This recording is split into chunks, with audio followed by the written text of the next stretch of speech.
Wanita itu mengenakan pakaian murah meriah dan masuk ke toko perhiasan milik grup perusahaannya.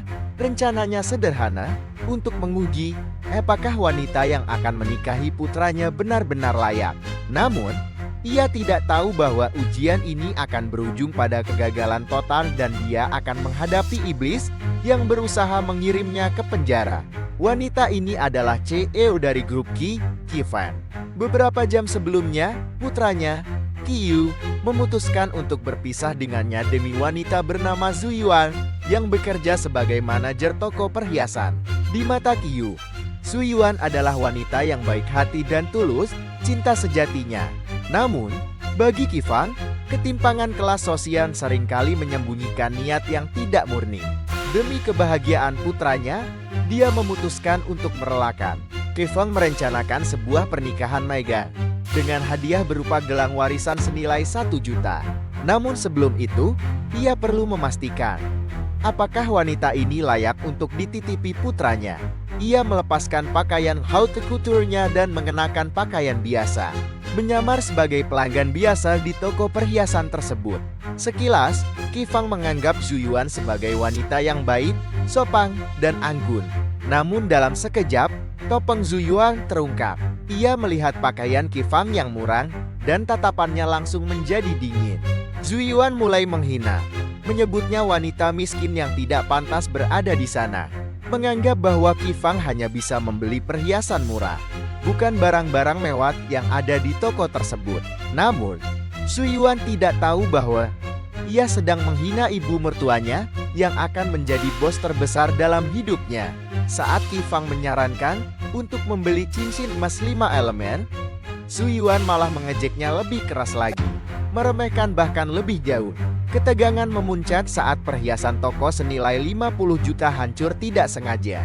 Zuyuan langsung menyalahkan Kifang, menyebutnya sebagai orang yang merusak perhiasan itu, dan menuduhnya di depan umum. Tidak hanya itu, Zuyuan menyuruh para pegawai toko mengubah keterangan mereka untuk menyalahkan Kifang, menciptakan skenario yang sempurna untuk menutupi kesalahan sendiri. Dengan marah, Zuyuan mencoba merampas tas Kifang, mencari uang untuk membayar ganti rugi. Namun hanya menemukan ponsel model lama di dalam tas itu. Zuyuan meminta Kifang untuk menelepon keluarganya agar membawa uang. Kifang pun menelpon putranya, mengatakannya sebagai kejutan.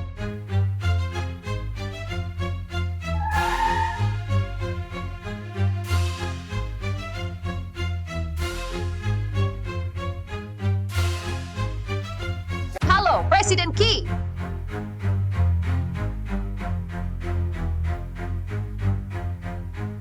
Berhenti di situ.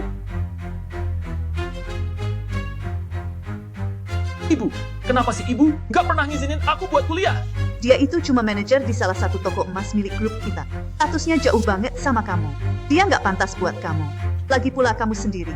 Bagaimana kamu tahu dia nggak mendekati kamu cuma karena kamu pewaris grup Ki? Itu nggak mungkin. Shuyan bukan tipe orang kaya gitu. Dia gadis paling baik yang pernah aku kenal. Ibu bahkan belum pernah ketemu dia, tapi sudah menilainya seburuk itu. Itu cuma prasangka. Ibu melakukan semua ini demi kebaikanmu. Aku ibumu. Mana mungkin ibu mau menyakiti kamu? Ibu selalu bilang ini demi aku. Tapi pernah nggak sih ibu benar-benar memikirkan perasaanku? Dari aku kecil, semua hidupku ibu yang atur. Sebagai anakmu, aku nggak punya hak buat cari cinta sendiri. Pokoknya, mau ibu setuju atau enggak, aku akan tetap nikahi Shuyuan. Dia satu-satunya wanita yang akan aku nikahi. Mati kau! Ketua, Ayah Yu sudah lama meninggal, jadi selama ini cuma kami berdua saja. Aku yang membangun grup Ki dari nol selama bertahun-tahun. Sekarang grup Ki maju pesat, tapi aku tahu aku masih banyak berhutang pada Anda.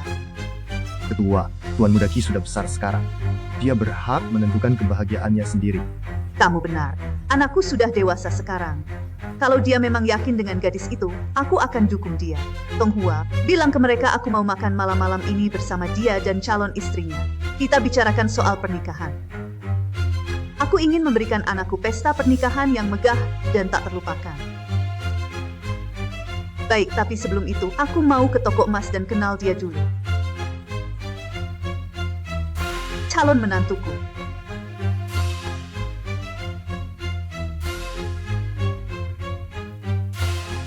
Dulu aku sempat salah menilai dia, jadi aku akan kasih gelang ini untuknya. Anggap saja ini permintaan maaf dari aku. Nyonya, ini gelang pusaka yang dulu Anda beli seharga 100 juta dolar. Anda benar-benar mau memberikannya ke dia. Menantuku, sebagai menantu Qi Fang, dia memang layak mendapatkan semua ini.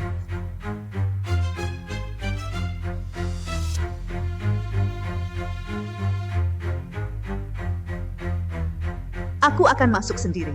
Kali ini aku datang sebagai ibunya Qi Yu, bukan presiden grup. Aku mau beri restu langsung untuk dia.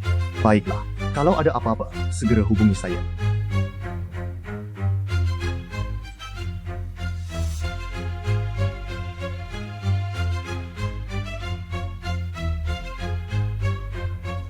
Selamat siang, Bu. Permisi, siapa di sini yang manajer Shu Yuan? Ini, Bu. Beliau manajer kami. Dia anggun, tenang, perempuan muda yang terhormat. Memang cocok sekali untuk anakku.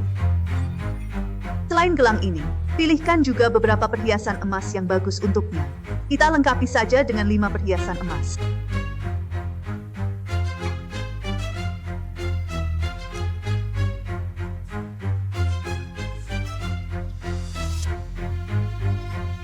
Chen, sudah kubilang sebelumnya ya.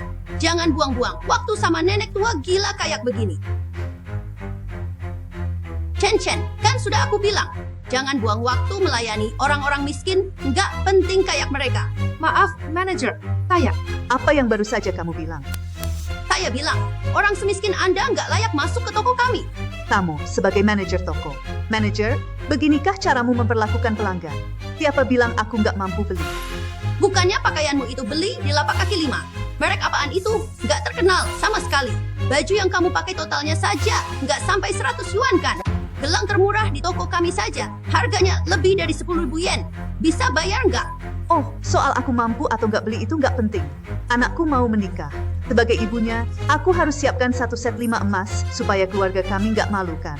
Di sini kami hanya jual perhiasan emas custom kelas atas. Kamu tahu nggak berapa harga 1 set 5 emas itu? Dasar bodoh, jangan mimpi lagi. Hei semua, sini lihat. Nenek tua miskin ini benar-benar mikir bisa beli 1 set 5 emas di toko kita. Nenek, kamu harus tahu batas dirimu. Ini bukan pasar murah buat orang miskin belanja. Masa kamu mau jual semua harta demi menikahkan anakmu? Sungguh menyedihkan. Ya, apalagi yang bisa aku lakukan? Anakku jatuh cinta sama perempuan yang sombong dan cuma mementingkan penampilan. Ya, anakmu juga cundang. Beda dengan tunanganku. Masih muda, tapi sudah jadi manajer umum grup Qi. Nilainya miliaran. Aku sebentar lagi menikah, tahu? Kau itu beruntung, nenek tua. Kalau aku sudah jadi istri presiden grup Qi, kau bahkan gak layak buat menemuiku. Kalau kamu memang yakin, apa kau pasti bakal direstui ibu mertuamu? Tentu saja. Beliau sudah bilang ke aku, calon ibu mertuaku undang kami makan malam-malam ini, khusus buat bahas pernikahan. Kak Yuan, sebentar lagi jadi orang kaya nih. Jangan lupakan kami, para saudaramu. Kak Yuan, nanti jangan lupa bantu-bantu aku ya. Aku bakal ikut kemanapun kakak pergi. Nenek tua, cepetan minta maaf ke Kak Yuan. Kalau enggak, nyesel loh nanti. Yuan, kenapa sih bikin masalah terus? Mending ngalah aja minta maaf daripada makin runyam. Gitu ya? Saya juga mau lihat apa yang bisa mereka lakukan ke saya. Nenek tua, ditawar yang baik-baik, kau tolak. Sekarang siap-siap kena akibatnya. Kau sudah menyinggung aku. Artinya, kau menantang grup Qi. Dengan sikapmu yang kayak gitu, Qi Yu gak bakal mau nikah sama kamu. Kau pikir kau siapa sih? Berani banget kau sebut nama Qi Yu. Pernikahan grup Qi sebentar lagi loh. Katanya, ketua Shifang bakal keluarin 100 juta dolar buat pesta pernikahan abad ini.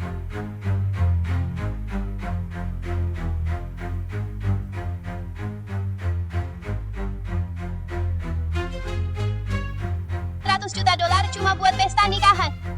Aku nggak bisa bayangin uang sebanyak itu. Itu udah kelewat kaya buatku. Kalian dengar sendiri kan?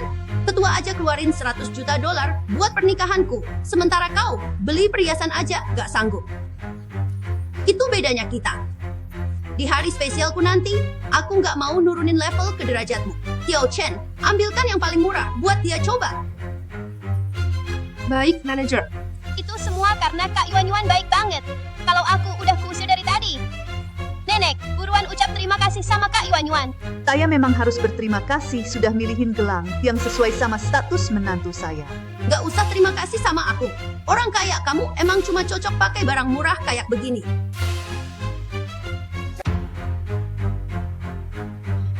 Gak usah dicoba deh. Kayaknya barang murah gini aja masih terlalu bagus buat dia sekarang. Kalau gitu, keluar aja. Nggak ada waktu ngurus orang miskin kayak kamu di sini.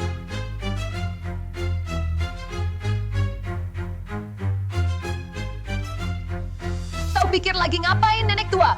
Kau tahu nggak? Gelang ini mahal banget. Itu harta paling berharga di toko kami. Letakkan sekarang juga. Ini aja bukan emas murni. Kok kamu bilang harta toko? Aneh juga.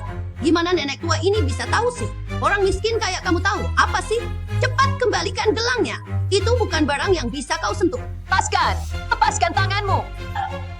Lepaskan! Tangan lepas! Pergi! Ketua Shi sendiri yang naruh gelang ini waktu toko baru buka. Ini harta toko kami. Kalau nggak salah, harganya 50 juta dolar.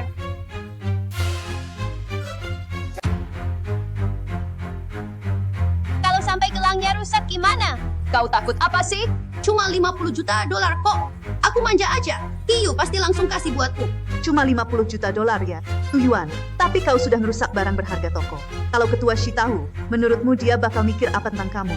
Apa dia masih akan mengakui keberadaanmu? Apa dia masih mau anggap kamu sebagai menantunya? Kak Yuan, mending langsung lapor ke ketua aja sekarang. Biar hukumannya nggak terlalu berat. Tidak, tidak. Bukan aku. Iya, itu nenek tua ini yang rusak gelangnya. Apa urusannya sama aku? Kamu ngomong apa sih? Kamu yang ambil gelangnya, makanya jadi rusak. Ada yang lihat nggak? Tapi jelas kok begitu. Ya, kita semua lihat kok. Memang nenek tua itu yang melakukannya. Benar, memang nenek tua ini pelakunya.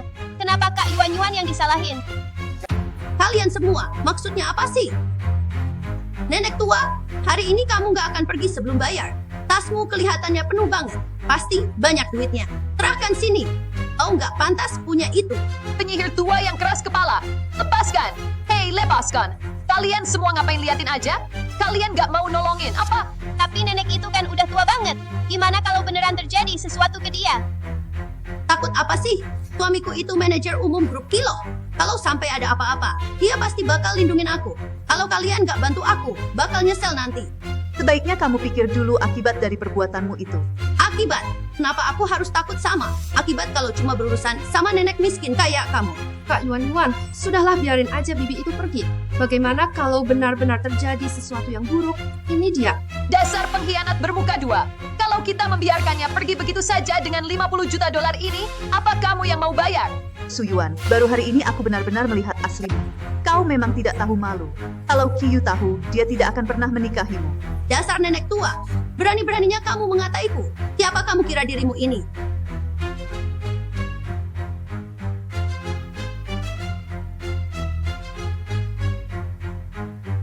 Belanja kok nggak bawa uang? Nggak bawa uang, nggak bawa kartu, ponsel pun ponsel jadul. Mau dapat gratisan di sini ya? Aku nggak pernah perlu bawa uang kalau ke sini. Suran memperlakukanku seperti ini. Kau akan menyesal. Orang sepertimu bahkan nggak layak menginjakkan kaki di keluarga Ki. Nenek tua bau, sok banget sih kamu. Dengerin ya, aku itu level yang nggak akan pernah bisa kamu raih seumur hidupmu. Aku balikin semua ucapanmu persis seperti yang kamu bilang. Masih berani ngelawan juga kamu? Nenek tua, telepon keluargamu dan suruh mereka bawa uang. Kalau enggak, aku pastikan kamu membusuk di penjara sampai mati. Baik, aku akan panggil anakku ke sini. Biar dia lihat sendiri kamu itu perempuan macam apa.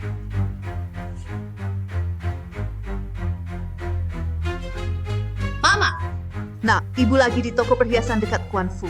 Datang ke sini. Ibu mau tunjukkan sesuatu yang bakal bikin kamu kaget. Mama, Bukankah Mama sudah setuju kita menikah? Terus kenapa Mama malah ke toko dan nyusahin Shu Yuan? Dia itu orang baik. Ma, jangan bikin hidupnya tambah susah. Ya, Ma, dia nggak seperti yang Mama tuduhkan. Mama sudah jelas-jelas setuju kok.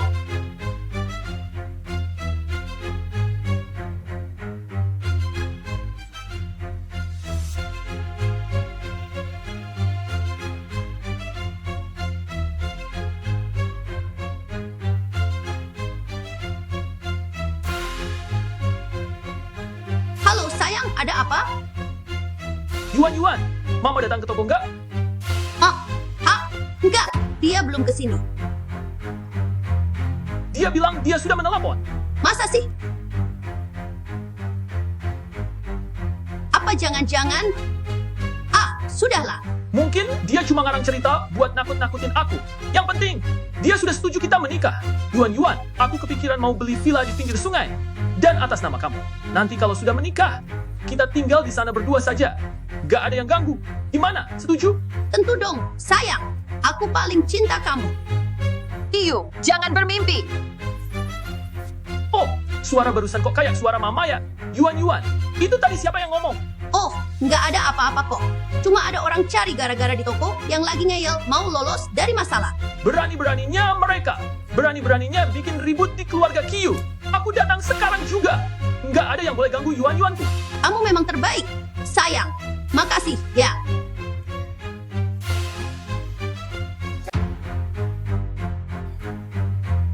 Kamu dengar sendiri, kan? Kiyu bakal pindah sama aku dan beliin aku villa di tepi sungai. Wow, Kak Yuan. Aku udah duga kamu pasti bisa. Kak Yuan, kamu benar-benar bisa menaklukkan Presiden Qi. Gimana sih caranya? Aku cuma kasih makan kucing liar di depannya. Kiyu langsung jatuh cinta kayak anak anjing. Lain kali aku ajarin kalian semua cara dapetin suami kaya. Toko perhiasan segede ini, mustahil nggak ketemu cowok kaya. Su Yuan, apa kamu benar-benar sama Kiyu cuma demi uangnya? Dia itu benar-benar tulus cinta sama kamu. Apa kamu nggak punya sedikit pun perasaan buat dia? Kiyu itu cuma sugar daddy buat aku. Ngapain aku harus punya perasaan sama dia? Tampak kayak kamu nggak pantas jadi menantu keluarga Qi. Terserah, kamu mau ngomong apa. Kiyu sebentar lagi juga sampai. Kali ini kamu benar-benar tamat. Berani ganggu keluarga Qi, aku bakal hancurin hidup kamu. Yang bermasalah itu bukan aku, tapi kamu. Dasar nenek sihir tua. Nyari gara-gara lagi, ya? Sepertinya aku harus kasih kamu pelajaran hari ini. Biar tahu akibatnya kalau macam-macam sama aku. Satpam. Mana Satpam di sini? Cepat masuk. Hajar dia sekalian. Satpam, Lao Su itu setengah hidupnya kerja di bawah aku. Dia teman lamaku. Begitu dia datang, kamu bakal lihat sendiri betapa besar salahmu. Ada apa ini? Hah?